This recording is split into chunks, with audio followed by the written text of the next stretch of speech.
എന്നാൽ ഇതൊക്കെ മനുഷ്യർ അറിഞ്ഞിട്ടും ആത്മാവിലും സത്യത്തിലും ദൈവത്തെ നമസ്കരിക്കുവാൻ കഴിയാതെ ഞങ്ങൾക്ക് ബോധിച്ചതുപോലെ മനുഷ്യൻ ജീവിക്കുന്ന ഒരു കാലഘട്ടത്തിലാണ് മനുഷ്യൻ എത്തപ്പെട്ടിരിക്കുന്നത്.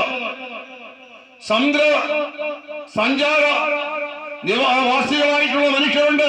സമുദ്രത്തിലൂടെ ജീവിതങ്ങൾ അല്ലെങ്കിൽ ജീവിത മാർഗങ്ങൾ കണ്ടെത്തുന്നവർ, കരമാർഗങ്ങളിലൂടെ ആകാശ സഞ്ചാര അപ്രകാരമുള്ള അനുഭവങ്ങളിലൂടെ പലതരത്തിലും നന്മകൾ കണ്ടെത്തുന്ന മനുഷ്യന്റെ ജീവിതത്തിനകത്ത് ഈ മനുഷ്യൻ മനസ്സിലാക്കണം, അവൻ പ്രയത്നിച്ച് ബന്ധപ്പെട്ട് സമ്പത്തുണ്ടാക്കുന്നു.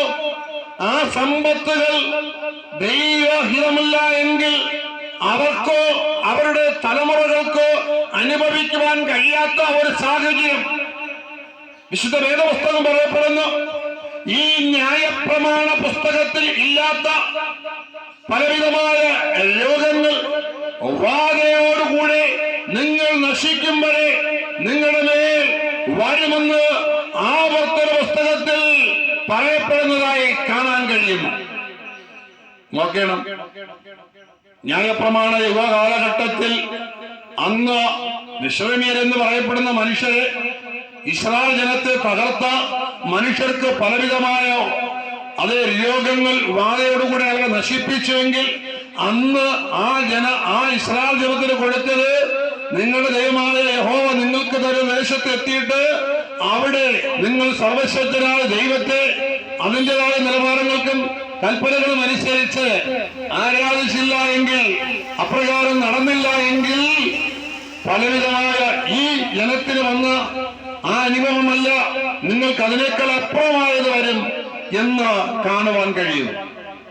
അപ്പൊ ദൈവം മനുഷ്യനോട് അറിയിക്കാതെ ഒന്നും ചെയ്യുന്നില്ല.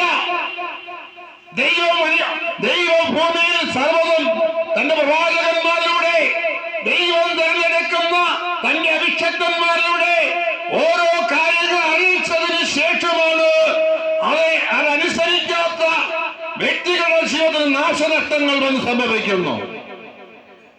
ഞാൻ ചോദിക്കട്ടെ, മൃഗങ്ങളെപ്പോലെ, പറവകളെപ്പോലെ, ഇഴജന്തുക്കളെപ്പോലെ അവരെ നന്മതിന്മകളെ കുറിച്ച് അവർക്കറിയില്ല.